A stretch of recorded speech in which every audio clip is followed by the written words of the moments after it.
My name is Hannah, and this is my beauty budget.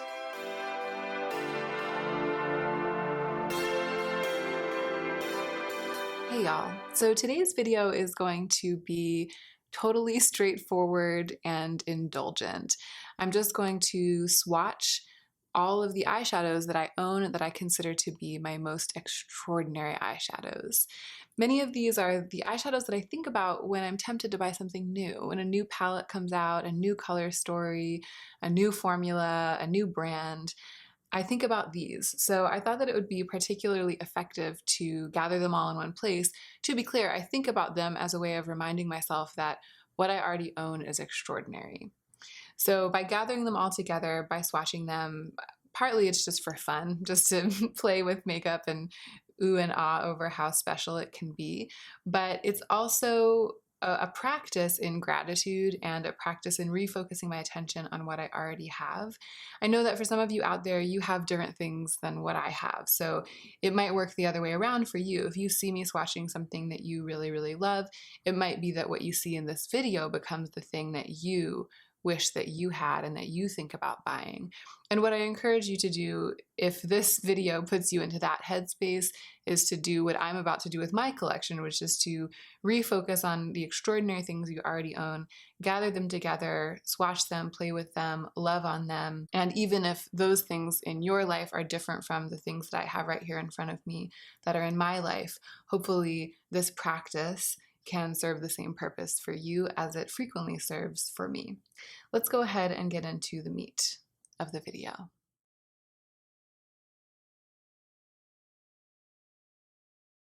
So on top here, I have all of my extraordinary eyeshadows that are in kind of single liquid form or in individual palettes, like that aren't singles.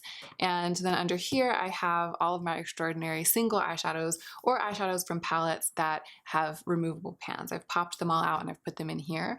I will reveal this later on in the video. I want to start with these guys. So let's do the Rowan eyeshadows first. This is a single called Summer Disco, and it's a cream shadow, but it's super textured and intense, and it's so easy to put all over the eyes. I just absolutely love this, and it's got that kind of rich, almost like a dry underlying pigment that attaches to the skin and darkens it in a way that's different from most matte eyeshadows, really different from most eyeshadows.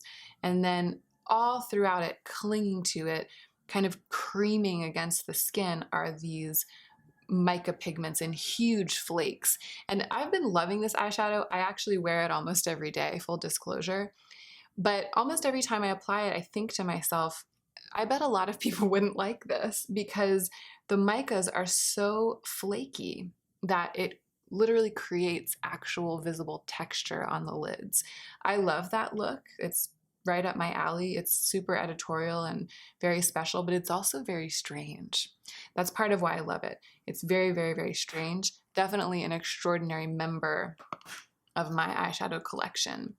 And here in the Rowan Quad, I feel like all of these are extraordinary in that they're different from other eyeshadows on the market. This one is the one that's the most similar to the Disco Eye because it's got those big flakes of mica in it, but it's more creamy, it's a bit more emollient, and so I have to be a little bit more careful because it's more prone to creasing. Of these 5 extraordinary shadows, Disco Eye is the one that's the least prone to creasing on me. It's the driest one. But these, the really big mica flakes in this one also sort of cream and crush into the skin, and it's very multifaceted on the eye, and you can see that, I think, in the swatch. Nikki Dust is similarly flaky. These top 2 shadows have, I think, pretty much the same formula, and it's actually slightly different from the formula of the bottom 2 shadows. So this one also has those mica flakes that are bigger and kind of cream into the skin, but because the pigment is the darkest of the 3 that's here on my arm, it doesn't quite shine in that super iridescent way, but it does buff out to a very beautiful, neutral, and almost just like indescribably elegant finish. So these last 2 on the bottom are still extraordinary to me because they are so different from anything that I own and just so elegant and effortless, but they have the least amount of kind of mica flakes in them. They're much more of like a solid cream or solid pigment. It's almost like they're the matte version of this formula. They have finer glitters in them. So they're more just sort of cream colors, cream pigments with fine glitter running through, whereas these first three are the ones that are really lit, so to speak. Like they're really, really off the chain. But I find all 5 of these to be extraordinary, like completely out of the ordinary compared to everything else that I've ever owned and put on my eyes. So I wanted to include all 5 of them in this video. There is one extraordinary eyeshadow in the Kevyn Aucoin Nudepop Palette, and it's this one in the upper right hand corner. I feel like whenever I talk about this palette on camera, I talk about this eyeshadow. It's very deep and it's got sort of a semi-sheer blackish pigment that's its base, and then a shifting duochrome kind of purple, green, black glitter running through it. And it is so dimensionally grungy. It's just super unique to me. Very, very strange and gritty. And I'm a little bit worried with this one, as is true of a lot of these, that the camera isn't going to fully do it justice. But you can kind of see on my finger how extraordinary it is. And because it buffs out to somewhat of a sheer edge, I find that I can buff this all the way up to my brows, as I sometimes do. Even though it's so dark and muddy and strange, I can use this shadow to create an all over the lid eye look. It's one of my favorite things to do. This is definitely a little gem in my collection. This right here is a Sydney Grace liquid eyeshadow, and it's in the color My Bond, and it's so pigmented. A little bit goes such a long way. I'm gonna try to just do the littlest dot. So it has kind of a mauve-y color when you first dot it, and then as you buff it out, you see that it's a really intense, ruddy, brilliant ruddy orange pigment, and it has sharp blue reflective glitters running through it. So there you can kind of see that when it's opaque, it looks purple, but when it's buffed out, you see that the purple sheen is coming from those blue glitters mixing with the red pigment, and it's extraordinary. It's if I were ranking these in the order from like most extraordinary to least extraordinary, this would be near the top. These are all extraordinary, but this is one of the most extraordinary eyeshadows that I've ever had. It's just amazing. I'm you guys, And then this one right here, this is a long-lasting eyeshadow stick from Kiko Milano. It's in the number 41, and it doesn't have the shade name on here. I know it has a shade name, but it's not here on the stick, and I can't remember what it is. This one is another one that would be near the top for me. It actually has something in common with the Kevyn Aucoin shadow that I swatched. It's like that oil spill, deep, gritty color with purple glitters running through it. It's a little bit more purple, as you can see, sort of than the Kevyn Aucoin one, which is really, really grungy. It's got a little bit more of an oil spill rainbow, and a little more green too when it's buffed out on the eyes, but they are sort of, they grew on the same tree, so to speak. Really special. I'm gonna layer a little more on top so you can kind of see how it looks when it's deepened up. Yeah, see that purple? And then that kind of grungy edge. This eyeshadow stick is also really long lasting. It sets down and it's super easy to wear once you kind of get it where you want it to go. All right, these are all of my extraordinary single eyeshadows and eyeshadows that came from palettes that had removable pans. So I'm gonna keep going down this arm. It would be amazing if I didn't have to wash my arms off for this whole video, but I might have to start doing skinnier swatches. I've been like getting carried away and doing these really robust swatches. So let's start here in the top corner. These are all Natasha Denona shadows. This one right here was a Natasha Denona single that I depotted, and I use it as a as like a floating single eyeshadow. It was in a little single container, but I depotted it. It's called Sienna, and I know from experience that it's really hard to capture this on camera because it's well, actually at this angle it's doing pretty well. So you can see how it's got that sort of burnt sienna background, and then it color shifts almost to like a greeny gold pigment on top. This looks amazing all over the lids. Again, you can see on my finger how shiny and dynamic that is. And that is a little bit better of a representation of what it looks like on the eyes because there's so much curvature to the eyes the same way there is to the pad of the finger. These next four are all from the Natasha Jonagold palette. We have Brass, Lime Chrome. So this one's Brass, and it's got a really, really rich, opaque kind of crush of pigment in it. Lime Chrome is much more sheer, but it's kind of the best of glowy, fluorescent, limey duochromes. This right here, the champagne-y one with the suspended glitter, is possibly the eyeshadow that I've loved on the most from that palette. There's a huge dip in it. I don't know if you'll be able to see it. I'm sure that I'm going to hit pan on this probably within the year. It's just so amazing for putting all over the brow bone. It's so glistening and highlighty. It's almost like a pressed glitter, but it's really creamy and it doesn't have the problems of a pressed glitter, like the big glitter chunks that people fear. And then this one is like the more white and gold version of that, as opposed to being so sort of nudie champagne. So these are the two that I most frequently pop out of this palette and carry around with me, and I use them for sort of brightening and highlighting looks and making them more textural.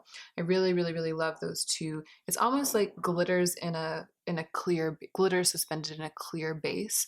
These are my top two Natasha Denona eyeshadows, actually. Even though they're so neutral, they're definitely my top two. This one right here is from the Star palette. It's the one called Cosmo, and it's definitely a dirtier gold. It's like a dirty, gritty gold with tiny glimmer particles that are just, yeah, grungier. But I love that sort of olive undertone to that gold. And I love how it's got an old gold feel, but it's so textural. So the way that it shines, it's almost like some kind of patina.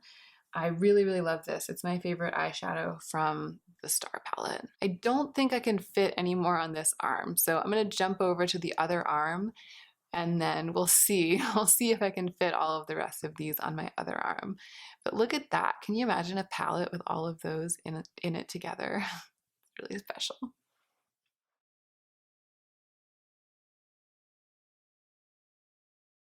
So these two right here are from the Alter Ego Daydream palette, and one of them is called Star-Crossed. It's this peachy one, and then this more purpley pinky one is called Fairy Tale. So here we have Star-Crossed, and it's just so shiny, and it has sort of like these multi-chrome pockets in it that get crushed into smears when you swatch it, and it causes them to be just reflective in a very unusual, dynamic way. And they're also super creamy. So I love those two little eyeshadows. I'm constantly popping them out and taking them with me in palettes. Next up, these are my 6 favorites. It was very hard to choose, but I didn't want to include all of the Clionadh multi-chrome shadows in this video. So I picked the 6 that I consider to be kind of the most truly extraordinary. So there are a number of really gorgeous shadows in there, like Chandelier, for example, and Corrosion, that have something in common with this color story, this Natasha Denona one. I actually would probably say that Chandelier, for example, from the Clionadh collection is as extraordinary as some of these Natasha Denona shadows. Corrosion, you know, they all kind of live in the same family and they're equally as extraordinary. But I didn't want to have too many repeats, and I didn't want to have too many all from the same collection. So these are the ones that are the most extraordinary, not just in the world, but also to my collection. I don't have anything else really that stacks up to these. So the 3 multi-chromes that are here, the jeweled multi-chromes, are Kiln, Forge, and Weathered. I just love this crazy chartreuse color of Weathered. So there's Kiln. It has like a gold and magenta reflect and it's super deep. There's Forge. It's like a green to gold to red. And there's Weathered. It's like a chartreuse to green to grungy gray. Those are magnificent. And there's how they look on my fingers, which again resembles more of the way that they perform when they're applied to the curved surface of the eyelid. And then I have two of the glitter multichromes here, which are Abrasion and Grisaille.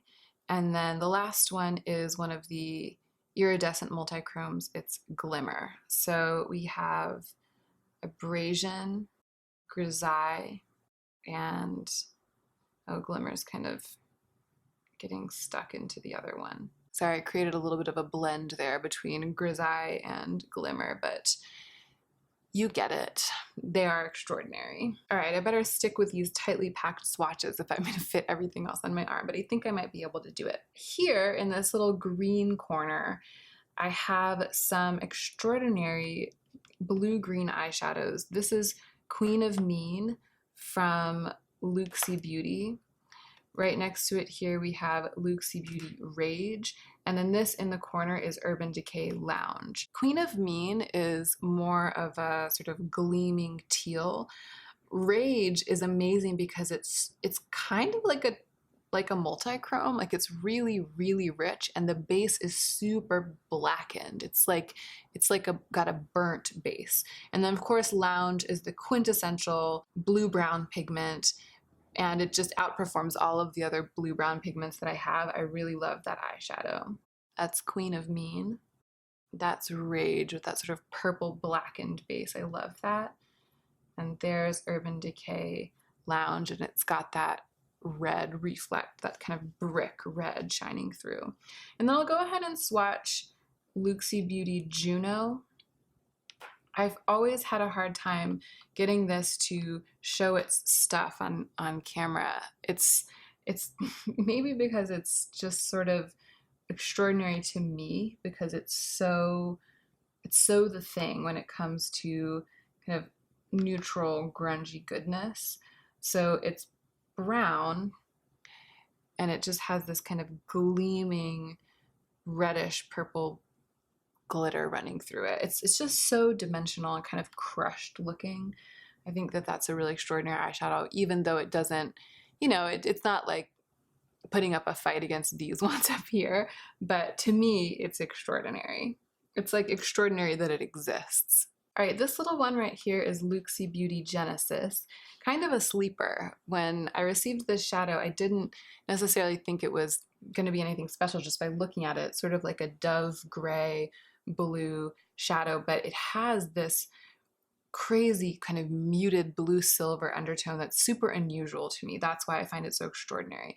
And then this, of course, is Rjd Glow Unexpected, one of my all-time favorite eyeshadows. And let's also swatch Rjd Glow Good God and Rjd Glow Opal. Look at those. So here's Luxie Genesis, and it's just like, it's like steely and sheeny and just very, very strange. I really, really love that. And here are the three Rjd Glow shadows. And then these last two right here are Rjd Glow 365. And this shadow was depotted from a Juvia's Place palette. It was called Nomad in that palette. So it's Juvia's Place Nomad. It's become a single to me.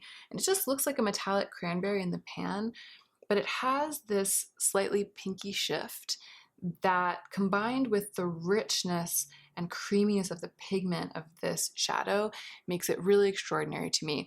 I very, very frequently include Nomad in little palettes, little travel palettes. I just find that it's one of my most often reached for all over the lid eyeshadows, or like an eyeshadow base to build off of with a few other colors. It's just, it's kind of like perfectly balanced in its extraordinary qualities, and I really love that. So here's Rjd Glow 365. There's Nomad. from Juvia's Place. And you can kind of see what I'm talking about when as it curves around my arm, or look on my finger. I mean, look how far that pigment has gone. And you can kind of see that it's got a little bit of a tinge of peach at the edge. So it's a really lovely cranberry eyeshadow, cranberry metallic, but it's kind of more dimensional and subtle than your average cranberry metallic. All right, I fit them. I got them all on my arms. That's amazing. Let's have a look at the whole situation. Okay, I zoomed out so that you can see, and that's it. These are my most extraordinary eyeshadows. This has been very enlightening and encouraging to me. I'm sort of surprised by how colorful of a situation this is, but at the same time, it's sort of a muted, multi-chrome color situation. It's definitely grungy and it's definitely rainbowy. And I find the whole thing, all of it together, to be very alluring.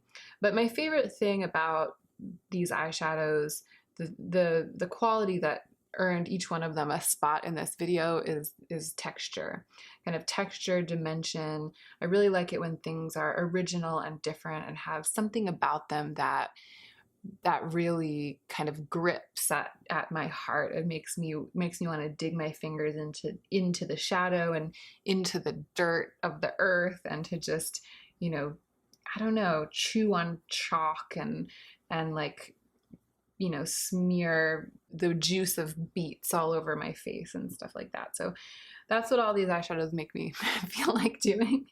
That's why they ended up in this video.